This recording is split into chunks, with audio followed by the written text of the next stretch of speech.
What's up, family? So glad you all have joined us tonight for Popcorn Conversations, where we're tackling some of those tough questions one pop at a time. And we just want to say thank you all for continuing to actually show up, being a part of our discussion, and the chat lines are always lighting up, which I think is absolutely incredible. So thank you so much for being engaged and sharing your perspectives on the topics that we are handling here. It's interesting for me that when I go out now, it's crazy that people are saying, "Man, I saw you guys on Tuesday night. Love the couples that you all have on there. Love the topics that you all are discussing because Mm. they're extremely relevant to us in our relationship." And one thing that's pleasantly surprising to me that there are people who are not married that are actually watching and coming up to me saying, "Hey, I saw that popcorn conversation Mm-hmm. and it was very relevant or exciting for us to actually start having these kind of discussions before we get married." Or I'm going to tell somebody else about this discussion. So go out and watch the replay. So thank you all for being just such loyal viewers and followers, as well as commenting in the chat, right? Absolutely. Well, you know what today is? It's Timeless Tuesday. You know what? Timeless Tuesday happens to be popcorn conversations where we are tackling the big questions that pop up in relationships, one pop at a time. And so tonight's topic, it is going to be a good one. Juicy, juicy, juicy. Yeah, so we're talking about boundaries in your relationship. Like, why do we need them? What they look like, how they keep the love healthy and not restrictive. So we really want to get into this boundaries conversation. And that was a stem from last week when we were talking. Yes. So we want to ask you a question. Are you protecting your marriage with boundaries? I mean, they're not just boundaries, they got to be clear boundaries. That's right. Are you just letting things like slide and then you let it explode? Think about that. Yeah. Think about that. Now, before you start rolling your eyes, or assume that the boundaries are like they're like rules and they put up these walls. No, they're not. Boundaries aren't meant to be like controlling, right? Right. They're meant to be bring clarity in your relationship. But they also, boundaries, I believe, actually brings peace, and then they protect you, Yes. and they actually help you in honoring your covenant as well. So those boundary conversations that we have, I think, are going to be extremely timely, especially in the world in which we live now, and how couples are looking at their relationships. So tonight, Yes, we got 3 incredible couples that are on this channel with us tonight talking about boundaries. I mean, we're going to go deep tonight, you all. So we want to introduce our couples tonight. Our co-host for Popcorn Conversations. We're going to introduce the one and only Jones from Black Diamond Marriages. Let's give it up for them. Welcome, Kevin and Jocelyn. What's up, people? My family. Glad to have you all on. Yeah, you know they be tearing it up over there, so watch out. And then we also have with us tonight, we have Dr. J and we have Reverend B. But we have the Robinsons are in with us today to help us discover and talk about boundaries. Welcome, Robinson. What's up, Robinson? And not only do we have somebody who's been in our lives for a long time, very long time. In fact, they were one of the first group couples that had went through our Master for Marriage experience back in, I'm not going to say a long time ago. It's been a long time. We just want to... Well, no, they've known us for over 30 years because I'm just now remembering that they knew us when Cameron was like a baby at that that point. So, Yes. and Cameron is over 30 at this point. So we've known them for over 30 years. Yeah, and I actually have known. I went to Victoria and I went to Well, same you've high known school, them so for longer than that. yeah, we go way back. We got nicknames the way we go way back. But let's welcome the pastors, Alvin and Victoria Parker from True Word Christian What's Center. up, family? Oh, yeah, Family. Hello, hello. glad to have you all here. We want everyone to go do what? They got to grab their popcorn. You got to grab your popcorn. You got to grab your popcorn. Get ready to start having this. It's almost gone though. It is. You don't mind now. You're supposed to eat it now. Right. Yes. And I would say if you're actually on tonight, just put something in the chat or just give us a word that you're there. And we want you to be participating in this conversation tonight regarding boundaries. Yes. So let's just start with some basics, right? Mm-hmm. So I'm just going to put that out for the couples. And I think through this question, it will probably give us a definition once we ask this question. So when you hear the word boundaries in marriage, what comes to mind as a couple? I'm going to go down to the Robinsons. When you hear boundaries in marriage, what comes to mind as a couple? For me, I think what comes to mind is protection. So that's the word that comes to mind. And then it's, boundaries in marriage, like around the marriage, and also boundaries like within the marriage that kind of makes the love authentic, if you will. I agree. I think boundaries are protective. So boundaries are sometimes to protect what's inside, and then also they're intended to keep harmful things on the outside. So when I think boundaries, I think the same thing: protection. Protection. Yes. And we all want protection in our relationship. And so thank you all for sharing that. Let's go with the Joneses. Y'all walk us through some boundaries. Yeah, so I pulled up a definition. Boundaries are limit individuals set in a relationship to define acceptable behavior and protect their well-being. Mm-hmm. So I see boundaries as a sense of expectations and trust.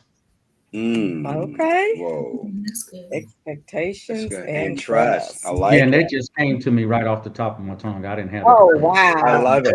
Oh, you so deep. Whatever. That's great. Yeah. All right, Parkers, what do you guys think with boundaries? When I hear the word boundaries, I think of an understanding from a couple's perspective on how we're going to behave. How we're Whoa. Yeah. Yes. I like to add to that. That's how we're going to interact with each other and how we're going to interact with others outside of our marriage, and communicating those expectations of what is acceptable and what we won't tolerate. So when you said communicating with each other, communicating those boundaries, are you talking about communicating with each other or communicating with other people? Where does that communication extend to? It's both. It's communicating. When we communicate with each other what those expectations are, our behavior and our actions towards one another will communicate to those outside the marriage what is acceptable and what is not acceptable. Very sad. I mean, we'll say it verbally if we have to, but normally our interaction with one another, Yes, how we respond to certain things, our actions are communicating. We won't talk to others. We won't tolerate this. So then your first line of setting boundaries is actually with one another. Absolutely. Right. And so you all, it sounds like that you all have actually had that conversation regarding what your boundaries are in the relationship and how you all show up. Oh, yeah. Absolutely. It's constantly communicating. Constantly. Oh, Yeah. good. Give me that. Give me one boundary that you all have set for your relationship. And the Robinsons and Joneses, I'm going to ask you all the same question. Mhm. So, what's one boundary that you all have set for yourselves? We handle all our family issues in house. They are not discussed with anybody else outside of the marriage, other than our pastor, if it goes that far. But it But it hasn't. It's never gone that far because we let the word settle the indifferences. But if I got an issue with her, it's going to her and God, nobody else. Wow. Okay. So that's one. Joneses, what do you all have? Go ahead. What do we have together? Okay, well, we have together. I know one. I was going to give her a chance. I'm surprised you don't have nothing to say. Look on his face. She is watching her boundaries right now. Right. Okay, so our boundary when it comes to finances, our boundaries, I think we had talked about in one of the other Uh-huh. sessions, is that if we plan to spend or make a major purchase, the Mhm. boundary is that we don't do that. We have to come together and, like Alvin stated, have that conversation and come together as a couple to talk about it and make a decision which way we're going to go. Yeah. I love that. Mhm. Good. Robinsons. We have a boundary when it comes to when we get to an impasse and we have a Mhm. marital conflict that we need to solve. We are intentional about going to people who have more fruit on the tree in terms of relationship than we do. So they have to be wiser. They have to be more. They have to have conquered that area, which kind of really narrows down our our Yeah. people that we can talk to. Yeah. Probably to about 2 people, and they're probably on this call right now. So that was Mark the perfect man. For the end of that man is peace. So we're intentional about that. Say that last part you said again, Oh, because that was good. The Bible. You said it. The Bible says, "Mark the perfect man or the mature person, for the end of that man is peace." So we don't take our marital stress and distress to people who aren't married, for example, or people who aren't married longer or don't have their fruit on the tree. Come on. Jackie, you were going to say something? I think in that boundary is another kind of rule goal that we set for ourselves, which is we always have wise counsel, and we call our wise counsel, and that being you guys, and y'all being our marriage mentors, people whose opinions we trust and respect. So I think that's a boundary for us as a couple too. Just we will not go through life without guidance. Yes. I love that. I think for us, one of the boundaries that we've actually set is that we won't allow our parents to become a part of our, if we have marital issues or we're going through challenging, we want to just make sure, just based on the relationship that we have with our parents, we're respecting them. But we want to make sure that they are in a good place with both of us. And there's no biases coming in there. So for the last 34 years, we've never had any kind of conversations with them about any challenges that we may have had at this point. For one, we know that it wouldn't be safe and it wouldn't stay there. For one, that was one thing. It would actually be in the community before we probably even got back home. I'm just saying. Yeah. And then the second one is, again, because they have this picture in their mind. Once you come to them, and they will always pretty much remember that, even if you've moved on. And I realized, Jocelyn, I think we talked about this before, because her mother was in a space of she was a prophetess. So she saw things beyond, and she, in the spiritual context, she felt safe, and so did Calvin, to be able to trust her wise counsel. And when it came to, our families, that would not have been the case. And that's why we decided, because you got to see that fruit. And some of that fruit was on the ground, okay, and it wasn't fresh. So I would love to know for each one of you all, has there ever been a time? Oh, no. So let's start there. So we started with that one boundary there. I want to go to this next set of boundaries because kids can cross boundaries, family members can cross boundaries. Sure. So, what does that look like for you all establishing the appropriate set of boundaries for your kids and for your families? Because I have seen where kids become a part of the main conversation in situations or challenges that are with their and they may not have the spiritual maturity to handle that, or you bring them into a space when you're trying to get back at your spouse, which is not appropriate at this point, and then bringing other family members in that may not. I'm not saying you shouldn't bring family members in, just like the Robinson said, they have to be wise, merit longer, have fruit.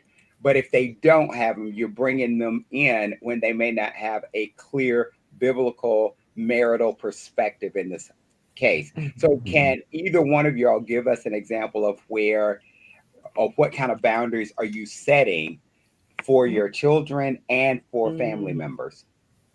For the children within the family, and then for the family members outside of the family? That's correct. Okay. I guess we'll start. The most immediate thing that came up when you guys were talking about for the children inside of the family was a conversation I had with my youngest two. So, kids express themselves. They want to look cool. My 16-year-old asked me when he was about 10, he wanted to get his ears pierced. I said, no, you got to wait until you're 16. And he has a different type of personality than my youngest son. So he was like, okay, now he's 16. He's like, Dad, can I get my ears pierced? Okay, yeah, you can go get your ears pierced. So we take him to go get his ears pierced. And my daughter wants to get her nose pierced. And I said, no, you got to wait till you're 16. She's like 13. And so she didn't just like go along with it and be like, okay, I'll wait until I'm 16. She's like, why? But you didn't give me an explanation why. She's just going back and forth. And then my nine-year-old, he's his ears pierced. And I'm like, you got to wait till you're 16. And they just like, it's like as they get younger and younger, they get more indignant and like try to fight the power.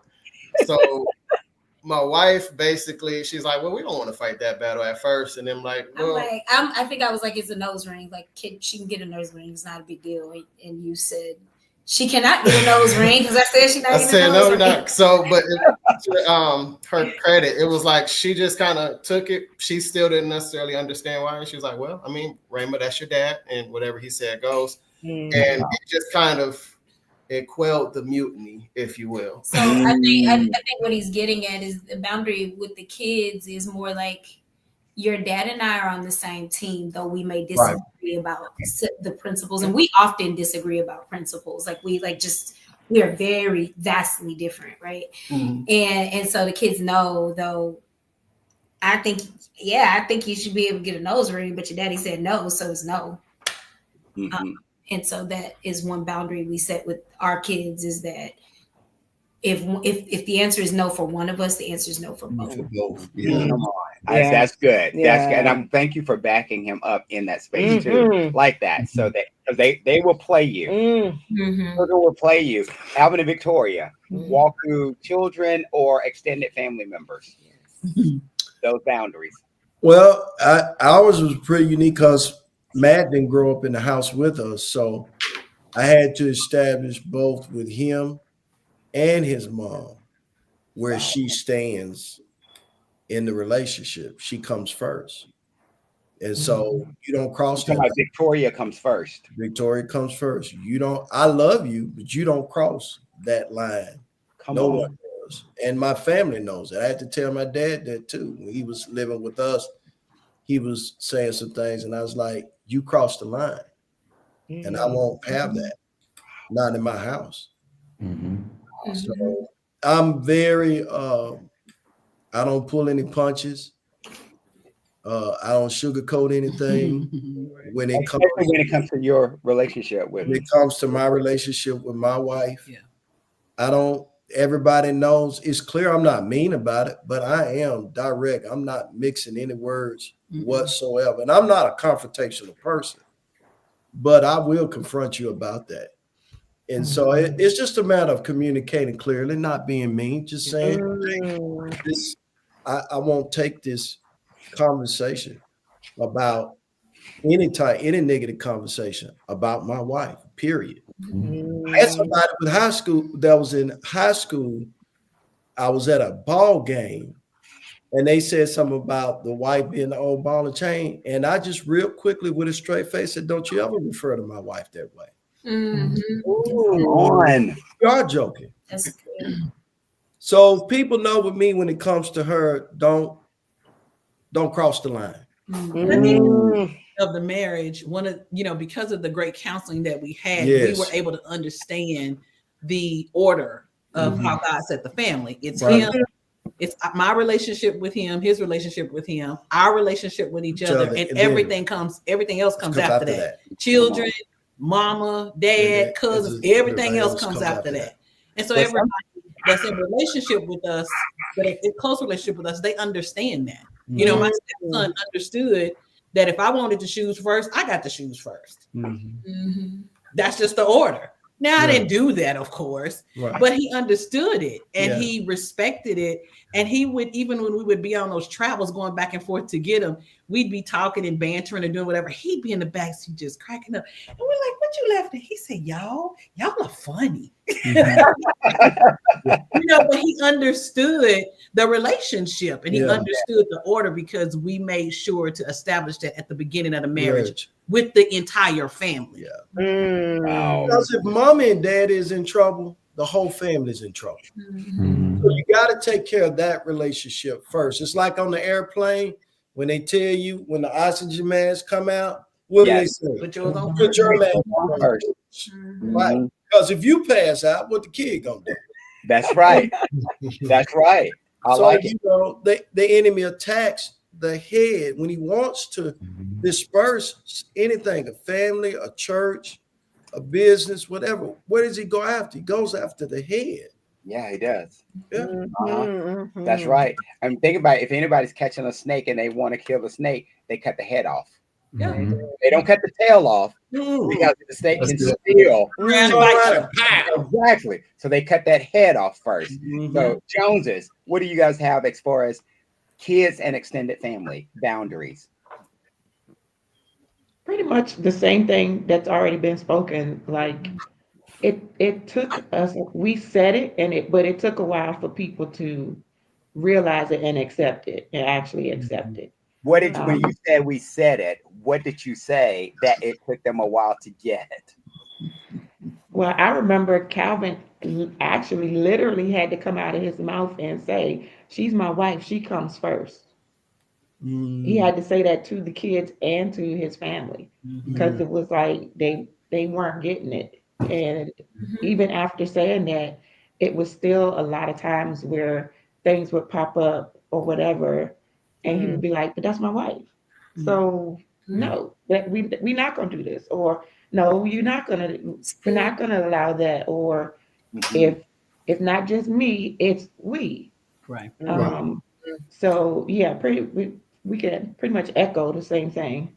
But I think a lot of that is because people don't understand the order that God has set in place with a family. You're not in a good local church where they're teaching you these things, and this is being reinforced to where you can hear it, your family members, your children, whoever can hear it. Then they don't understand. They don't understand. How can she get a pair of shoes before he get a pair of shoes? Because that's your kids every day. That's good. And I want to just speak to the importance of community as well, because when you come from like families of origins that don't understand God's order or the value of covenant, things like asserting boundaries can seem like just like crazy or out of the box. Right. With us, we had some early experiences, like when we had to put someone out of our home, or we said we weren't allowed people to stay with us while we're still working on ourselves. Those are some external boundaries, but some of the internal boundaries, the boundaries around like parents and around in-laws, I think what gives perspective in that, because both of us come from families that don't have healthy, biblically based marriages. And it comes from embracing communities like this and exposing ourselves to a healthy biblical paradigm of what does it look like to protect your marriage and to be able to assert, so that, you know, you think that you feel valid in your emotions, you know, but the word says there's a way that seems right to a man, but the end thereof is death. So when you come to your counsel and they say, nah, B, you tripping, like you need to do it this way. You're like, okay, now I know they can't be tripping because they have the fruit on the tree. So now I got to reevaluate all my presuppositions and my assumptions to say, okay, let me embrace what's producing fruit, even if it's uncomfortable. So I think community is really important for the viewers who might be watching, saying, okay, I'm not sure what covenant means and what, you know, the Parkers have phenomenal pre-marriage counseling. Maybe they don't have access to that, but they do probably have access to a voice or a community that will uphold the standard of God in their lives. Yes. That's really good. That's very good. I think for us, for me, I had to learn the boundaries when we first got married because I was so into my family at that point and assisting and helping my family. So when I took on my wife, I knew she was my wife and I knew she had come first. I'm saying it, but my actions have to follow what I say as well. Right? So I was like, yeah, she's first, but well, they need some money. Let me help them. Let me think about co-signing for them. Let me do all. And she was like, no. Sorry. That's that scripture about being surety for another man, didn't you? Right. She's like, no, that's not what we do. This is our house now. And I was like, yeah, you are right. So let me have that hard conversation with my family to know that we have to be in agreement before we do anything regarding finances or relationships or anything like that to make sure that we're on the same page. But growing into that and then being consistent and disciplined in our actions. So now, based on our lifestyles and how we live, no one in our family questions our boundaries. That's so good. Because they've seen the fruit of and they've seen how we upheld those boundaries. We haven't been wishy-washy. We haven't been unreliable or anything. It's like, no, we've set the standard and we've been at that standard for so long that they know when they come to us, they know what they're going to get. Right. You know, when you said we need to come into agreement before we do certain things. One of the things I wanted to mention too, as a married couple, is a way to keep your marriage safe is not make it seem like I can't do this because my spouse doesn't want to do it. So when you're having a conversation with someone outside the house, you still have to protect it. It was like, no, we're not doing that right now. Right. You know, because they'll say, well, I know you want to do it, but you know, it's Alvin. Alvin won't let you do it. You know, that part. And so that's why, you know, that's part of the setting of the boundaries is making sure when you're communicating with people outside the marriage, they understand that this is a mutual decision. Because you're protecting your spouse, right? Exactly. Yeah. And Carlos, even sometimes I have told her, you know, when it's been sensitive issues, difficult things, I say, I can shoulder it. Just put it on me. Because I realize it may take the relationship with a family member and a sibling in a way that they just don't understand it right now. Yes. So rather than be upset with me than to be upset with her until the air can clear and get more clarity. And they can think right about it. And they can think right about it because the decision we both agreed on is so emotional to them. I would just tell her, hey, just put it on me. Put it on me. My shoulders can handle it. I can handle all of it. And that's what sometimes he'll just be like, I'll call him. I'll call him. Don't worry about it. Let me call him. I got a conversation. I got this, right? That was something that we learned. And you spoke to that. I was about to just say that, Victoria. That was something that we learned that had to be put in place as a boundary, because when the answer came back to no, it appeared that I think it would be like, let me talk to Catherine first. And then when you go back and say no, then Catherine It is was the Mhm. Right. that woman you married. Yeah. Like, if he wasn't married to Catherine, we'd be able to do this. Right. And Yep. so we had to learn that boundary. Like now, when we discuss, it's not, it's something we have to discuss. It's not about, well, let me just talk to Catherine about it. And so that was as we became, you can say, this is my wife, this is what we come first. But the minute you say that, there's going to be this challenge that comes to your way to test you to see, is she going to be first? Are you going to stick to the boundaries that you talked about? Right. And then there's also going to be times that you learn, this is a place we need to put a boundary. Yeah. Because you don't know that in the beginning that's what that's You going to discover look it like. along the way. Yes, That's yes. right, exactly. Yes. Alvin, you were going to say something? Could I encourage the people, because of some that Reverend Brandon said that was so important. For those of you out there that may say, well, I didn't have this counselor, I don't have any, there are resources out there. Mm.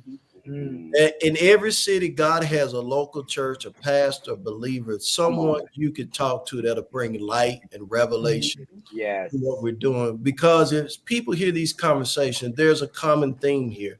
We learned these things. They didn't fall on us like ripe cherries off a tree. It took time to learn them. Someone had to teach us. And we learned those things in the local church. Yes. And I am clearly aware that there are people out there who don't teach things. I am clearly aware that there are people out there who abuse their authority in those positions, but there are still good local churches out there. It's the order of God for us to learn those things. And I would just encourage people who are listening to look for that. Certainly, the Holy Spirit will lead you to a place that you can learn these things. They are available. Still you might feel tired. You might feel like, I don't want to look. Eventually you're going to have to trust someone. Yes. Yeah. I like that. I like that, Alvin. I think the biggest piece of that is it is your desire, your hunger, and your want to. It's like you want to learn how to play chess, you want to learn how to play tennis. If you want your marriage to be richer, then learn. Go out. We're in an age now where you if you're hungry enough for something, you'll get it. You'll find the counselor, the pastor, you'll find somebody that has what it is. And so I don't, that's why I don't really, it's like I don't have resources. Yes, there are. Just like there are resources. And when you look, whether or not you want to buy that 1972 Chevelle or whatever, you do all that research to figure out you can do the same kind of thing. For your marriage. I love that. So we talked about the boundaries between each other. We talked about the boundaries within the family and the extended family, what that looks like. Now, here's going to be a real sensitive one that Catherine came up with that I thought was amazing. I want to start off with the Joneses on this. What's your boundaries that you are establishing with people of the opposite sex? Oh, yeah. This man, don't touch. Okay.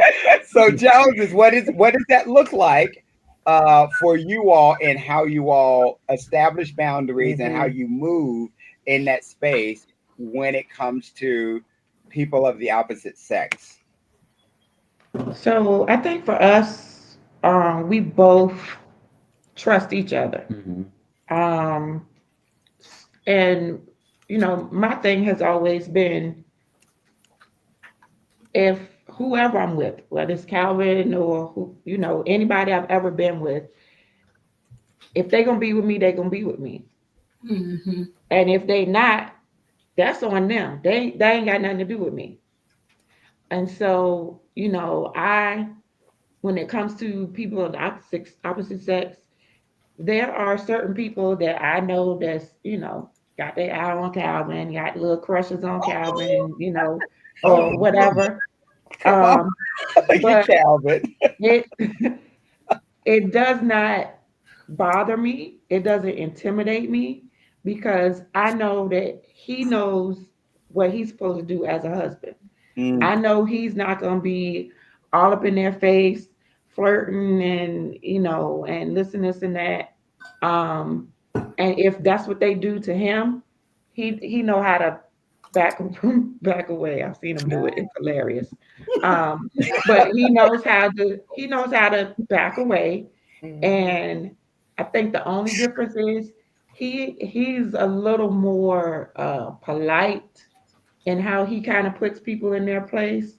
So it might take them a while before they get and understand that that's what he's actually doing. So he might have to like do it. But with me, I'm like, Ninja, go on somewhere.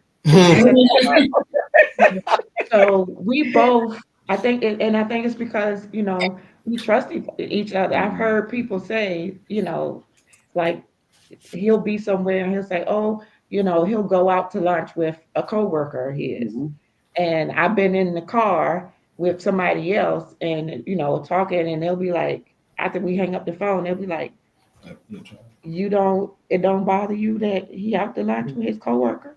We're like, no, especially if she gonna pay for it. That's keeping money in our pocket. So, but we have established with each other trust. Yeah. And if something does go lopsided when I'm not present or when he's not present, we also trust each other enough to know that, hey, let me tell you what happened. This is what happened. And then, okay, so how did you respond? And this is how I respond. And then we got to know, okay, so now we have to set an additional boundary for this person because they tried to cross what was already set. So now we know, okay, so since she did that, guess what? We ain't going to lunch with her no more. So one of the biggest things, Jocelyn definitely hit the nail on the head, the nail on the head. Yeah, something like that. For me, those boundaries is if they don't respect the marriage that I'm in, if I don't deal with them. So if they don't respect the marriage and the covenant that we have together, I don't deal with that person of the opposite sex. They have to respect that marriage, that covenant that we have together. And so because for me, every skirt ain't for the good. Come on. Yeah. Say that one more time. Every skirt is not for the good. I said ain't for the good. I'm gonna go ghetto. Every skirt ain't for the good. I like that. So if they don't respect that and they don't respect the boundaries of that, you have to cut it off. You can't associate with them. I don't have serious meetings with people. A pastor told me this: don't have serious meetings with someone without others being present. With the opposite sex, with others being present. I actually got in trouble in the military because I had a meeting with a young lady. I wasn't even married. She wasn't married, but I was her senior, and things came out. Some legal stuff came out, and I learned the lesson. Don't be as much as you try to help someone, and you think you helping them in their career or their or their marriage or relationship, or whatever. It becomes taboo because everybody doesn't have the right motive. That's right. I agree with you there. Yeah. Robinsons, what are you guys thinking? So I wanted to just big ups my wife because a lot of the stuff that came with setting boundaries, I watched how she moved because she's like really, really honest to the point where it's like it can be somebody asks for her number at the gas station, she'll come home immediately and be like, "Oh, this man asked for my number at the gas station," and I give it to him. So that kind of set the stage. And I know for me, I cut off all my female friends before marriage, any personal female friends that I had, unless they were already friends of the couple. But I saw how she would move in a workspace. And I wanted to tell a story about that because there was a gentleman that she worked with who wasn't accustomed to people setting boundaries. And he was like, dude worked out. He probably had like multiple work wives or whatnot. And she's super professional, but he comes up behind her randomly This isn't a one-time experience. Like she's done this multiple times. But he comes up behind her, grabs her from behind. I was sitting in a chair. I was sitting in a chair, and he comes behind the chair against her cheek, and just freely. And this is in a workplace environment, like in the hospital. And she got up and said, "Get the off of me." She was like, "I don't like all that. I don't want your skin on my skin. What's wrong with you?" And he got shook to the point where he's like apologizing for the rest of the time she worked there, trying to keep her from going to HR. It was just, I'm gonna address it. I'm address it. I don't care who's watching. Anybody around you who got the idea, they're gonna know I'm addressing it so that it doesn't happen again. And from that point forward, it was just mutual respect. I was clear, so I didn't need to. I didn't need HR there. So I just feel like there's, this is my body. Like this is my body. Like I can say hi to you at work, but it's my body. So there's there's a clear boundary there that I don't listen. I don't like all that. I don't play like that. I'm married. Like don't. I know y'all do that around here. I don't. Right. I work in hospitals. So people who work in hospitals understand like hospitals can be breeding ground for infidelity. Wow. Look, that's not just in hospitals. That happens in corporate America too. Hey, Jess, go ahead, Victoria. That happened in the churches too. That part too. Yes, it does. And I had another one about my husband, his boundaries with a peer of mine who, like, Brandon's like a brother to most people. And so, like, to most women, he's like big brother Brandon, who all the women ask for advice about their dating relationships and their husbands, right? So I had a friend who would reach, and in all honesty, this is not me making excuses. I think she genuinely doesn't understand appropriate boundaries, right? And so anyway, that friend kind of would reach out to Brandon via text message in weird ways, right? That's what I can say, weird ways. What Brandon would do is he would respond. He wouldn't respond. And initially I was like, you can respond, just respond. Don't be, rude. Brandon was like, nah, I can see where this is going. And he would respond in a group thread. So he would not respond there. And he would put me, her, him, or me, her, him, and her husband in a group thread and then respond. Take a screenshot, put it in a group thread, and be like, "Hey, so and so, I got your message. Here's my response." And later on, it came up that she was like, "You and your husband tell each other everything." Tell each other everything. Yes. Wow. Listen, if more people would just say no in the beginning, if you just say, I don't do that, I don't play with my marriage, I don't play like that. Right. More people would do that instead of welcoming it. It's just kind of sometimes people like, that feels kind of good to show interest. But if you stop it, it really shocks people when you do that. Yeah, it does. And I think that too, pulling the covers off of things before they happen. Like that's really what he meant by I'm honest. Like I just think that secretive things are where people get in trouble. Yeah. Right? It's the little secretive things, just a little thing. Then it's another little thing. Then it's another little thing. There's another little thing. And then all of a sudden, those little things have led to inevitable sin or infidelity or something major that is going to destroy lives. Right. So hey, bro asked for my number. I ain't give it to him, but he was cute. All right. You should know this. And we share those things, and it actually brings us closer. So I think that helps us to continue to set the right boundaries with the opposite sex, but it also builds our own intimacy. I love it. And kind of on the flip side, a little bit of that, like we both know fine when we see it. He know a fine woman when he see it. I know a fine woman when I see it. I know a fine man when I see it. Same. Yeah. But because we have that trust for each other, we know each other. I can see another man and be like, you are so handsome. Like this suit you got on, you are really rocking this suit. and they'll be looking like, well, thank you. And he'll be standing beside me and they'll be like, you okay with that? He'll be like, man, she thought you looked good in your suit.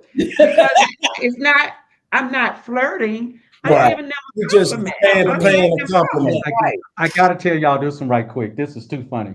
So y'all know we live in DC, by DC area. So during the summertime, they have at the Marine Corps have Eighth and I at the parade Friday nights. You gotta tell everybody. I'm gonna tell that one.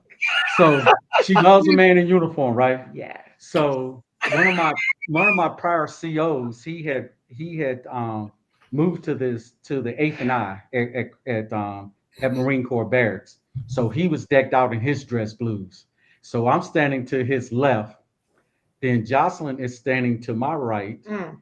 And then a naval officer came up in his dress whites. Yes, God. And Jocelyn went up to him like this. You look so good in that white uniform. He did. He's sitting there like, yes, ma'am. Yeah, thank you, ma'am. He didn't know what I'm standing right there. Oh my gosh. He did. What made it so bad, it's like he was Asian, so he had like that nice cut jawline, and then a little bit of this, and it was all of it was just it was all godly aligned, and I was just amazed at the wonders of the Lord. So the funny part about it, Ape and I cannot. Your uniform isn't just tailored, it is tailored. Yes. And so everybody at Ape and I, they do special stuff to their uniforms that you can't do it anywhere else in the military. Yeah. Okay. And so even another one, a quick one. We were at the Australian Open. I'm not gonna say the name, but this person came out. I didn't have to say nothing. It was a female. And Carlos, you probably I can't say the name. No, people don't. Oh, we know. And Jocelyn was like said, good Lord. I ain't have to say a word. I was thinking good Lord. When she said good Lord. So everybody, let's just say everybody's not there in their relationship. Right. We want to say to our viewers, you gotta know your mate. Exactly. We Right, know each other. So if we're somewhere, or even if he's out by himself and he says to another woman, like if we was to see y'all, I think he's even said to you, Catherine, that Eusebia, he was like, girl, you wearing that dress. Mm-hmm. He ain't trying to flirt with you because he's trying to get in the dress with you. Right. That's his way of complimenting. But because we know each other and we trust each other, I don't get all twisted out of shape about that and be like, why you say that to her? You saying it all in public in front of everybody? And then everybody, where you going now? You going somewhere to find Catherine? Is that where you going? It's not. We don't do that because we know each other and we understand each other. Yeah. Right. I like that. So this is what did you want to say something? Right? I wanted to ask the Parkers, because in the last few minutes that we actually have, I wanted to go to boundaries in the Bible from a biblical standpoint. What does that look like? Because people will say, okay, we've established boundaries, but you also need to anchor your boundaries, your relationship in the Word. And I know that the Robinsons and Jones may have some as well, but I wanted to just start with the Parkers. Like, what does that look like with establishing boundaries according to the Word? I'll start with the point where we're talking about the opposite sex. Romans 13:14 says, but put ye on the Lord Jesus Christ and make no provision for the flesh to fulfill the lust thereof. Yes. I have policy. Romans 13:14. Romans 13, chapter 13, verse 14. Got it. I have a policy that my whole church know it. I'm not meeting with you for any reason without my wife. You're female. I'm not riding in the car with no female by myself that's not my wife or my sister or my mama. I don't even get on the elevator with a female by myself that I don't know. Wow. And I learned that because I try to stay away from the appearance of anything like that because here's the thing: I could be innocent, but if people make the thing, you're judging public opinion. The damage is already done, and the devil don't play fair. Yeah. So I just cut it off at the head. So if I see you on the side of the road, you're female, I call the police to help you. I'm not putting you in my car. I'm just not.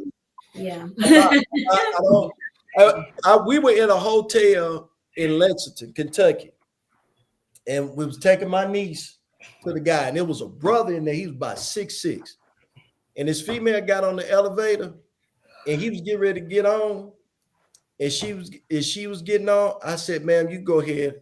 He sat back and waited on me because he was like, I'm about to find out what's going on.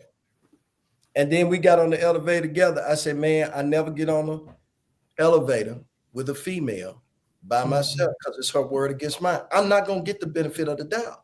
Well, that's what happened with the in Oklahoma.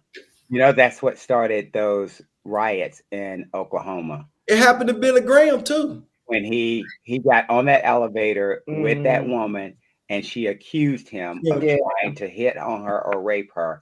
So that's literally was the ignite for the Tulsa.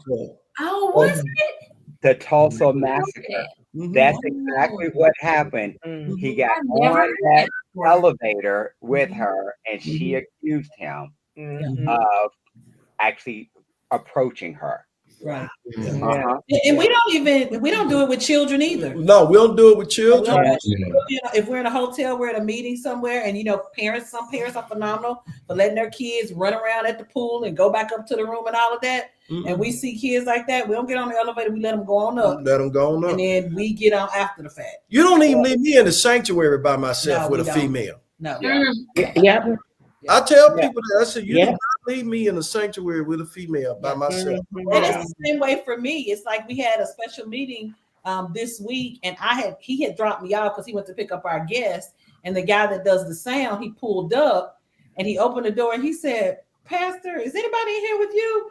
And I said, no. I said, but you come in. He said, no, ma'am, I'll just wait. He went back and got in his car until another female came to the church. And then other females came, then he came in. And they all know that. They know that. So if he's out of town, the other women know we need to get there early. We need to be there when Pastor gets there because Pastor Alvin's not here. And she doesn't need to be in the church by herself with him. Yeah, that's great. So that's how we all have always, set boundaries. And some people say, man, that's a little extreme. No, for us, it's safe. I mean, my pastor was so strict on his staff. He said, if I catch you in an office with a door closed, with somebody of the opposite sex that's not your spouse or your family, you are fired immediately, no questions asked. That's safe. Yeah, this is a way to protect our marriages. Yes, to protect, because the Bible tells us you have to be vigilant. Because the devil is like a roaring lion, seeking whom he may devour. He can't devour anybody he wants to. He's looking to see who has the guard down. Come on. And the guard down could be conversations you have with people. The guard can be how you approach people.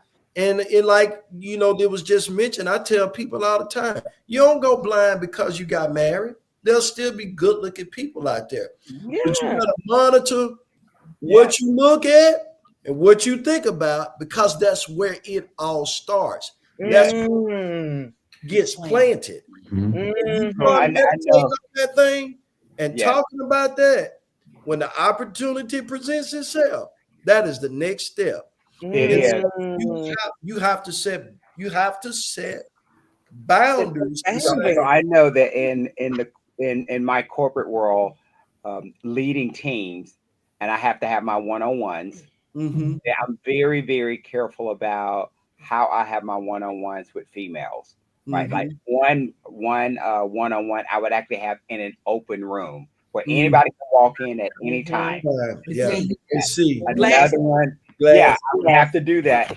Another one, I would have it in where if we are in a room, it actually has a window. Yeah. And so anybody can look in and out, So, but I yeah. was very careful about, like, I'm not going to go in a room where I'm closing the door and no one can see in and I can't see out. I never wanted to be in a position like that. And anytime that I would even have a conversation with any lady, or even if I'm meeting them for the first time, one of the first things that's going to come out of my mouth is about my wife.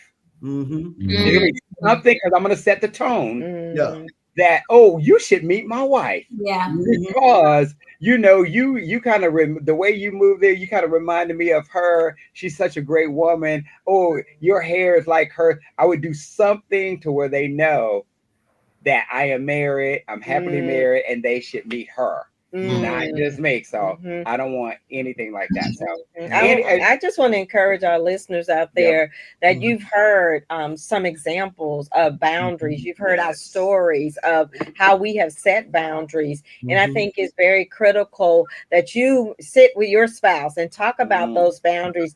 Don't let them sneak up on you, and be very adamant about your relationship and about your marriage so that you can put those protection strategies in place using the word of God and using your voice, because as you heard Alvin say, he's coming like a lion, he's not coming like a little cat.